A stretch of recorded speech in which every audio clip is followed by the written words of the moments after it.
Durante muito tempo eu via poucas pessoas falando sobre as funções executivas, né? Nós sabemos que é treinável isso, ou seja, você pode desenvolver esse projeto todo.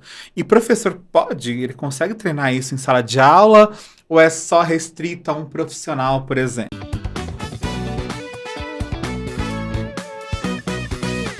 Olá, chegamos a mais um episódio do nosso podcast Unicamente. Hoje recebendo uma pessoa super especial para mim, a doutora Camila Leon.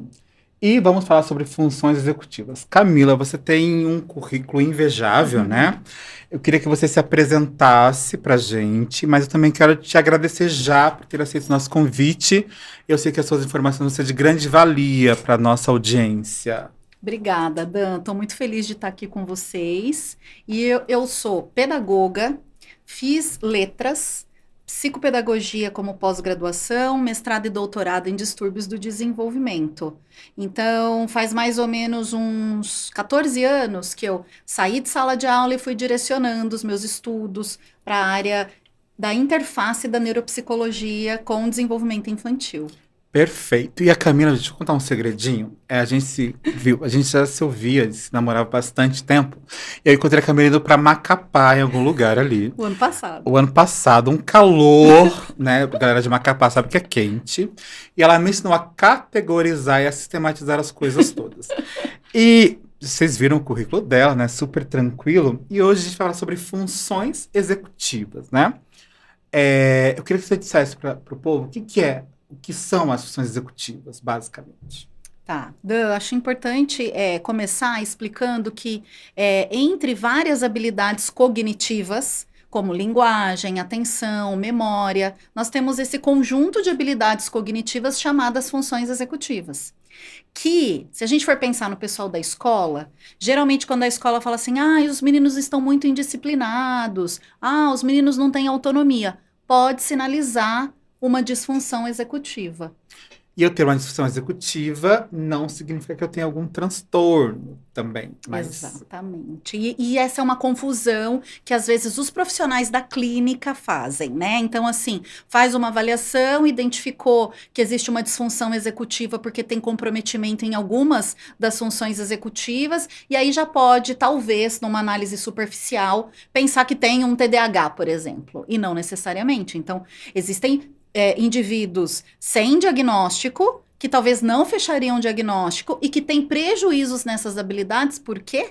Porque elas são moduladas pelo ambiente. E também tem uma fase de desenvolvimento importante, que isso vai acontecendo ao longo da nossa existência, né? Então tem um pico e depois tem um declínio também desse funcionamento executivo. Isso. De uma maneira geral, a gente pode identificar um dos primeiros marcos ali entre 3 e 6 anos de idade. Então, a primeira infância é uma fase extremamente importante para o desenvolvimento das funções executivas. E temos um outro pico do desenvolvimento no início da puberdade até o final da adolescência e início da vida adulta. E se a gente for pensar em declínio, eu brinco que é assim, para as pessoas, quando as pessoas viram sexagenárias, é quando começa a haver o declínio das funções executivas.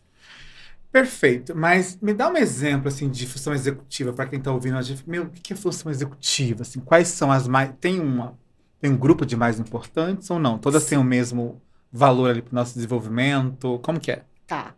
Olha, se a gente for olhar para a literatura científica, a gente vai ver que existe um consenso de 3 funções executivas básicas, né? A memória de trabalho, o controle inibitório e a flexibilidade cognitiva.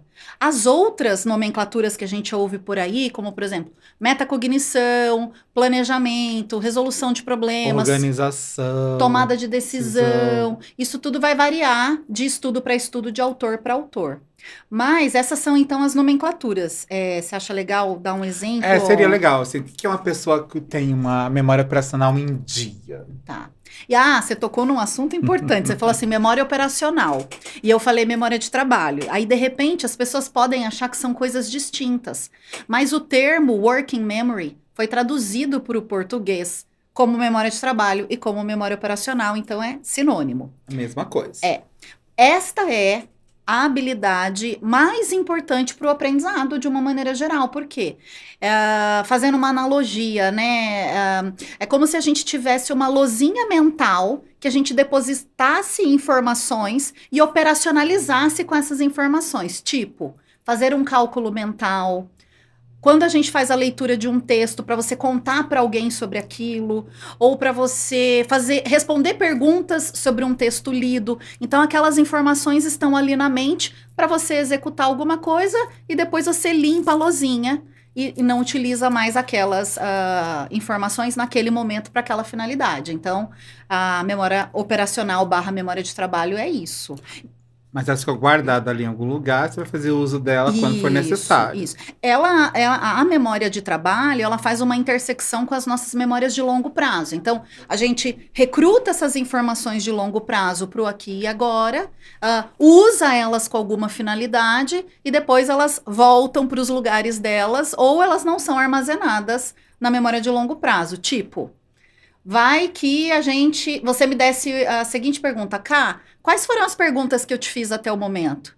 Quais foram as respostas que você deu? Talvez eu não vou me lembrar e nem você. Eu não lembro. Então, mas por quê? Está gravado. Mas por quê? Porque a gente talvez está mais focado em responder as perguntas e para responder as perguntas a gente está integrando informações usando a memória de trabalho do que eu ter que ficar me lembrando dessas informações que acabaram de passar. Perfeito. E como que a gente percebe que tem uma falha nessa memória operacional, por exemplo? Tá. A gente pode pensar, eu vou pensar muito em escola, exemplos exato, e de infância também. Infância. Imagina a seguinte situação. Filho, vai lá no quarto pegar a blusa laranja da mamãe. Aí no meio do caminho o filho, mãe, o que era para buscar? O pessoal confunde isso com atenção. Então, pode ser um prejuízo atencional, mas se o menino prestou atenção e falou, vou lá pegar. Então ele mostrou que ele captou a informação. A função atencional funcionou bem. Isso. Aí ele estava indo executar e no meio do caminho ele perde aquela informação. O que isso pode nos mostrar? Que talvez ele não segurou aquela informação até o final para atingir o objetivo. E esse seria um exemplo de, talvez, pobre memória de trabalho. Pobre memória de trabalho. E aí, a próxima, que a gente acha que é importante também, controle inibitório. O que é o controle inibitório? Tá. Existem diferentes definições, mas de uma maneira geral, é a nossa habilidade de inibir os nossos impulsos. Então, tanto do ponto de vista comportamental, né? Tipo, segura o tchan, não fala isso agora, né? Você tá de dieta, não pode comer tal coisa. Você consegue não fazer uma atividade prazerosa em função de algum objetivo que você quer cumprir a longo prazo. Para isso, você precisa recrutar o seu controle inibitório. E existe uma dificuldade maior, assim, em alguma etapa da vida, o controle inibitório, que não signifique falha dele? Olha, se a gente for considerar esses marcos do desenvolvimento, a gente pode entender que aos 4 anos de idade, não seria esperado que a criança tivesse um bom controle inibitório, né? Porque eu já recebi vários relatos assim, criança não para quieta, criança não faz... Eu tenho 2 anos. Então, gente... É esperado que ela não pare quieta, né? Exatamente. Então, assim, até 4 anos de idade, se essa criança não teve bons modelos de adultos, seja em casa, seja na escola, de quais são as regras, quais são as consequências do seu comportamento, dificilmente essa criança vai conseguir usar o seu controle inibitório. Se ela tem as suas vontades sempre atendidas o tempo todo. E hoje em dia a gente tem um dificultador que é o uso de tela sem o apoio de um adulto, sem um direcionamento de conteúdo. Uso livre. Isso. E assim, vamos imaginar, na nossa época, né, Dan? Que época? 2 anos atrás. Que a gente assistia TV e, tipo, tinha que pegar o controle remoto. Eu tinha preguiça de pegar. Né? Não, mas sou da época que às vezes não tinha controle. Então, vamos pensar nisso, ó. Antes, não tinha controle. A gente tinha que levantar para ir lá na tela. Apertar ou fazer aquele movimento assim. Aí, então, assim, o que isso significa? Que a gente tinha um tempo para processar, para executar, para ter aquela resposta. A gente esperava, às vezes, a semana toda para assistir o programa favorito, no sábado de manhã, né? Eu lembro disso. Cavalo de Fogo na sessão de sábado, às 8 da manhã. Ou para assistir o Ayrton Senna no domingo. No domingo, né? Ver a música na cabeça. Exatamente. Então, esses são exemplos, assim, transgeracionais de que antigamente o ambiente nos dava Era uma mais propício para o oportunidade. desenvolvimento das funções executivas. Isso, de se autorregular, de ter que esperar, de ficar entediado. Hoje em dia, as crianças, no toque de um dedo, ela escolhe. Então, uma criança assistindo YouTube, né? Ela tá ali, não gostei, quero outro, ou TikTok, né? E isso vai fazendo com que essa criança não tenha a oportunidade de um manejo de, olha, você tem que esperar a sua vez, agora não é a hora. Se a família não faz isso, e se a escola não faz isso, facilmente ela pode ter indisciplina, birra, pode até estar apresentando sintomas de ansiedade, depressão, TDAH e não ter. Exato, porque as pessoas confundem bastante, né? Então, você ter uma manifestação aqui de um prejuízo executivo não necessariamente signifique um transtorno de neurodesenvolvimento. Sim. Perfeito. E aí a próxima, que é a nossa flexibilidade cognitiva, né? Ou a flexibilidade psicológica ali. Como que é isso? A flexibilidade cognitiva, inicialmente, ela é definida como a nossa capacidade de alternar entre diferentes tarefas. Então, você está prestando atenção na minha fala, nas perguntas e olhando o tempo, para a gente não extrapolar o tempo. Então, você está alternando a sua atenção e se adaptando, né? Se eu me alongar muito, você vai ter que se ajustar para me cortar e para a gente finalizar. Então, você está usando a sua flexibilidade cognitiva alternando entre diferentes tarefas. Inicialmente, para muitas pesquisas que usam testes padronizados e normatizados, eles medem a flexibilidade cognitiva dessa forma. Aí, alguns pesquisadores ampliam a definição de flexibilidade cognitiva para a nossa capacidade de ter um plano B para quando o plano A falhar, a nossa capacidade de se adaptar e se ajustar socialmente às regras, aos contextos, né? Então, por exemplo, na casa da minha mãe, não pode comer doce, mas quando eu vou para casa da minha avó, a minha avó deixa eu comer doce. Então, a criança, quando se ajusta a essas diferentes regras, ao ambiente, ela está mostrando essa flexibilidade. Perfeito. Né? E essas três aí, elas estão associadas também a algumas questões dos nossos diagnósticos dos transtornos de desenvolvimento, por exemplo. Um TDAH, por exemplo, né, que vai ter uma falha de memória operacional, de controle inibitório e até, às vezes, de flexibilidade psicológica ou cognitiva. Como a gente diferencia na escola? Porque, assim, a gente recebe muito indicação de avaliação neuropsicológica, que já vem com, não é indicação, né? Já vem assim, tem TDAH, tem autismo, tem. Quando você, não, é da idade, o ambiente está aqui. Como que o professor pode fazer essa diferenciação? Ele consegue fazer isso? Dan, é difícil para o professor fazer isso empiricamente, porque ele não tem formação. Então, muitas vezes, o professor nem sabe que chama essas nomenclaturas que a gente pontuou aqui, sabe? Sim. Mas eu acredito que a gente deva, em primeiro lugar, entender, Dan, que todo mundo tem um nível de disfunção executiva em alguma fase da vida, né? E existem outros fatores que podem nos trazer disfunção executiva. Por exemplo, na época que eu estava para finalizar o meu doutorado, eu sou uma pessoa super organizada, que se planeja, né? Sou conhecida por essa característica. E aconteceu um negócio... É o que vai no seu epitáfio? Era organizado? Não, provavelmente não. Aí depois a gente conversa nos bastidores do lado B. Mas, pensando nessa minha característica, aconteceu uma coisa que eu trago de exemplo, que para algumas pessoas pode ser comum, mas para mim foi muito estranho. Eu fui fazer compra no supermercado e eu esqueci meu cartão de crédito. E eu fiquei me sentindo super mal. Você nunca esqueceu nada na vida? Não, calma, não é assim. Eu esqueço várias coisas, mas isso era um negócio que, assim, como eu sou muito regradinha, sei lá. E dependia dele a compra. Entendeu? E aí eu falei, gente, o que tá acontecendo comigo?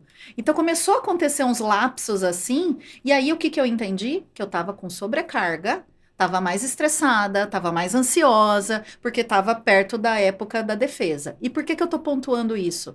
Quando a gente pensa numa avaliação neuropsicológica de uma disfunção executiva, pensando na sintomatologia de alguns quadros diagnósticos, a gente tem que tomar cuidado e tem que investigar bem na anamnese todos os fatores ambientais. Até por isso a gente precisa dar uma nomenclatura bem adequada. Neste momento, apresenta e fazer as indicações ali, porque não é uma coisa definitiva, né? Isso. Mas então, assim, mais do que a gente pensar como que empiricamente eu posso observar se está tendo um prejuízo naquela habilidade ou não, do ponto de vista do raciocínio clínico, é pensar quais são os fatores ambientais que podem estar impactando aquelas funções executivas. Então, a própria Adele Diamond, que é uma neurocientista estudiosa das funções executivas, ela vai falar sobre a importância do sono, a importância Sim. da alimentação. Falando em sono, a gente tem um episódio aqui de sono, tá? Vai lá, ouve, veja, depois volta pra cá de novo.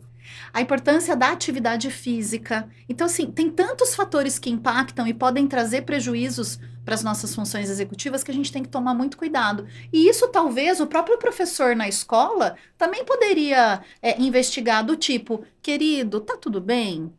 Que hora você foi dormir ontem? Ah, você ficou jogando videogame até 3 horas da manhã? Então, por isso que talvez hoje você está esquecido, né? Exato. Então, começar a fazer, assim, uma relação entre o que o indivíduo está apresentando hoje, se essa é uma característica dele que só está surgindo agora, ou com algum episódio que aconteceu na vida dele, ou se isso já era uma característica desde antes. Para daí ajudar nesse cruzamento de informações, para a gente pensar se é mesmo uma disfunção executiva associada a um quadro diagnóstico ou não. E nem sempre essa disfunção vai significar um diagnóstico, né? Porque às vezes eu sinto assim, uma esperança no nome, no diagnóstico ali. Então, encaminhei para neuropsicologia, vai vir o nome ali.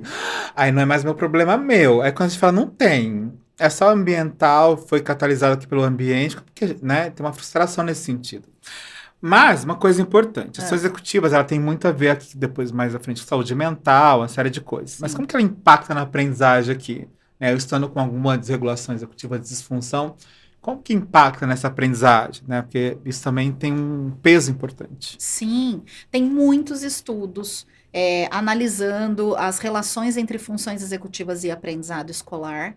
E aí, uma das funções executivas que, na maioria dos estudos, ela é identificada como preditora de aprendizagem é a memória de trabalho. Porque vai ser essa nossa capacidade de conseguir segurar informações num curto período de tempo, integrar informações, né? Então, para a gente poder manter o argumento numa conversa, eu preciso ir segurando informações, acrescentando informações, pegando informações da memória de longo prazo. E para isso eu preciso dessa memória de trabalho, dessa memória operacional. A boa notícia, Dan, é que essas habilidades elas podem ser treinadas. Sério. Tem gente que as pessoas. Eu não sei você, mas assim, eu trabalho com isso há muito tempo.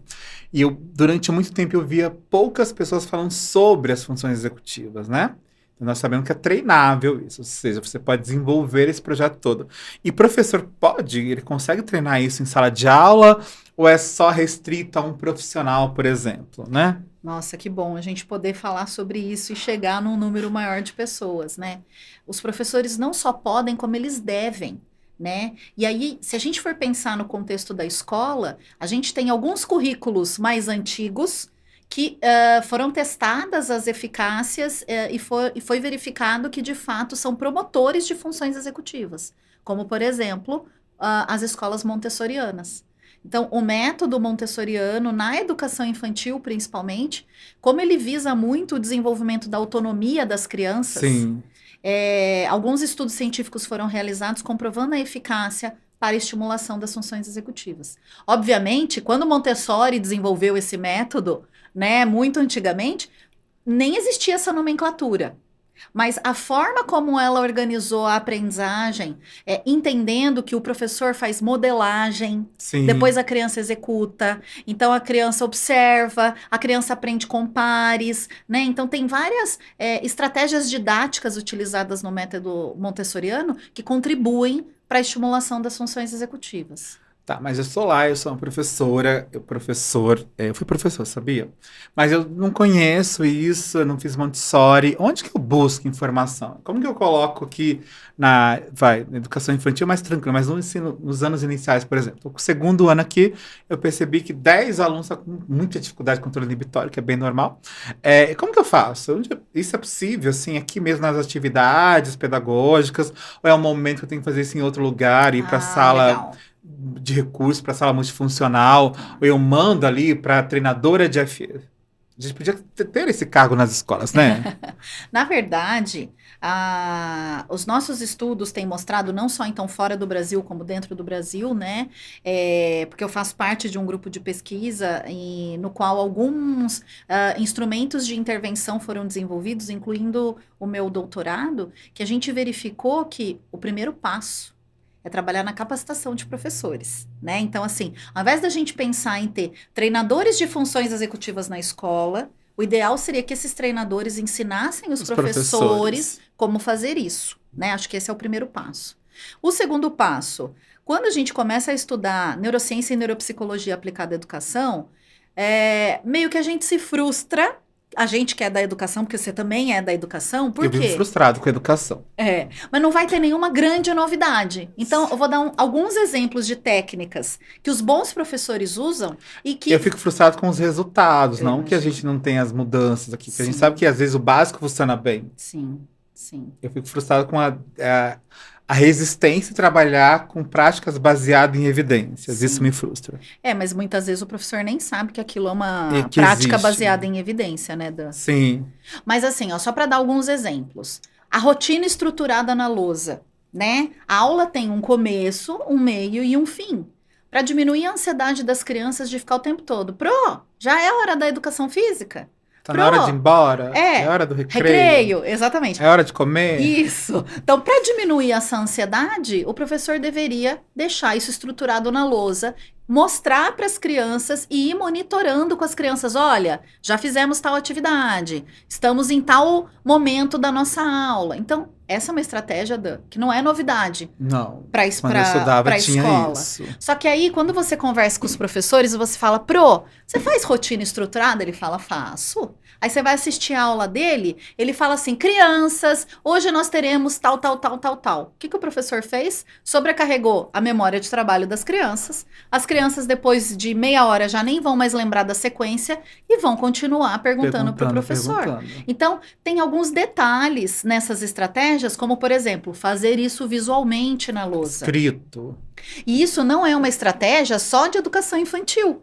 Deveria ser até o ensino médio. Até a universidade, né? Até na universidade. Ou até nas nossas palestras. Exato. Igual quando você comentou que eu falo da sistematização, eu começo geralmente uma fala falando, gente, hoje nós vamos falar de X, Y e Z. E eu espero chegar no Z. E depois disso eu comecei a fazer isso. Eu vou antecipando as coisas que vai acontecendo. Que eu sempre fiz palestra a partir de um ponto de interrogação. Que eu vou aqui me dar um assunto que eu domino, óbvio, claro, né? Eu vou fazer isso, mas eu acho importante, de fato. Então, esse é um dos exemplos. Então, não tem uma grande eureka, assim, sabe? Uma técnica inovadora. Não é o pulo do gato, não né? Não tem. O pulo do gato é velho, desculpa, gente. E só assim, para dar uma pista, de repente, que no Brasil nós temos alguns programas que são comercializados. Frutos de pesquisa científica brasileira e que tem para a educação infantil, tem para o Funde 1, tem para o ensino médio. E ainda não temos para Funde 2 que eu saiba. Mas o professor não precisa comprar o material estruturado. É isso, se a gente puder promover capacitação de professores, ele entender o conceito, o desenvolvimento, porque que isso é importante, e ele repensar sua prática pedagógica... A gente avança bastante. Exatamente, ele vai potencializar coisas que ele já faz, ao invés de incluir novas técnicas. Perfeito. E aí, diante disso tudo, capacitação a gente sabe que é funcional para tudo, né? Mas a gente sabe que é difícil. Então, esses materiais que você disse, eles podem... Tem algum lugar que tem fácil acesso, sem que... Porque a gente sabe o quanto custa, né? E quanto o professor ganha pouco. Tá. Acho que cabe aqui a gente falar, gente, vamos melhorar a saúde dos professores aqui, né? Sim. Mas tem alguns locais que eles podem pegar materiais de boa qualidade, validado, assim? Ou não? É tudo restrito? Então, não é restrito a uma classe profissional, mas esses materiais são comercializados pelas editoras científicas da área, Sim. Né? Uma alternativa para quem não tem condições de comprar um material na editora é, número 1, pega o nome da autora principal e joga lá no Google tese de doutorado, porque se é fruto de pesquisa científica brasileira, você vai conseguir pelo menos ler a tese de doutorado daquelas pessoas. E como as pessoas localizam a sua tese de doutorado? A minha? É. Pode jogar no Google. Tese de doutorado Camila Leon. Pronto, e vai ler, né? Muita página. Geralmente. Vocês descubram, depois conta pra gente. Mas deixa eu só dar mais uma Claro. dica, porque às vezes, né, professor trabalha manhã, tarde e noite, o pouco tempo que ele tem livre, ele ainda tem que cuidar da casa dele, ele não vai ler uma tese de doutorado. Mas é só assim, para dar uma opção gratuita. Nós temos um grupo de pesquisa da Universidade Federal de Santa Catarina chamado LANCE, que é o Laboratório de Neuropsicologia Cognitiva e Escolar. E o LANCE traduziu 3 cartilhas de estimulação de funções executivas desenvolvido pela Universidade de Harvard. E aí tem a cartilha da educação infantil, do Fundi 1 e pensando nos adolescentes. Então, lá é um material, então, acessível gratuitamente, que o professor pode conhecer.